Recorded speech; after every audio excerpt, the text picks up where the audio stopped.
اسلام میں سلام کرنا اور اس کا جواب دینا ایک نیکی کا عمل ہے جو معاشرتی روابط کو مضبوط کرتا ہے۔ سلام کرنا سنت ہے لیکن جواب دینا واجب ہے، یعنی اگر کوئی شخص سلام کرے تو دوسرا شخص اس کا جواب دینے کا پابند ہے۔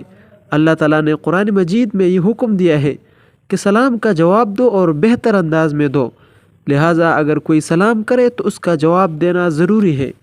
اسلامی تعلیمات میں کچھ مواقع پر سلام کرنے سے منع کیا گیا ہے تاکہ سلام کی عظمت اور شائستگی برقرار رہے۔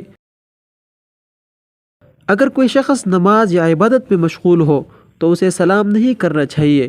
رسول اللہ صلی اللہ علیہ وسلم نے نماز میں کسی بھی قسم کی بات چیت سے منع فرمایا ہے اور اس میں سلام کا جواب دینا بھی شامل ہے۔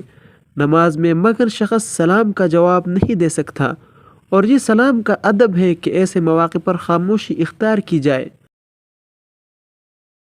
قضاء حاجت یا بیت الخلاء میں جاتے وقت اور وہاں موجود شخص کو سلام نہیں کیا جانا چاہیے۔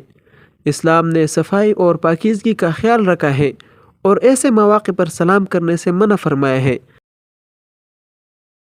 اسلام میں سلام کو دوستانہ اور خوشگوار ماحول کا حصہ قرار دیا گیا ہے، اور سنجیدہ یا خاموش محفلوں میں بلا وجہ سلام کرنے سے گریز کیا جائے تاکہ ماحول میں خلل نہ پڑے۔ اگر کوئی شخص قرآن پاک کی تلاوت کر رہا ہو تو اس وقت سلام کرنا نامناسب ہے۔ قرآن کی تلاوت ایک مقدس عمل ہے اور اس دوران توجہ کی ضرورت ہوتی ہے، جسے سلام کے ذریعے قطع نہیں کیا جانا چاہیے۔ کچھ مواقع جہاں سلام کرنا پسندیدہ عمل ہے۔ جب بھی کسی مسلمان سے ملاقات ہو، چاہے وہ اجنبی ہو یا اپنا ہو، سلام کرنا سنت ہے۔ اس سے دونوں کے درمیان خیر سگالی اور محبت پیدا ہوتی ہے۔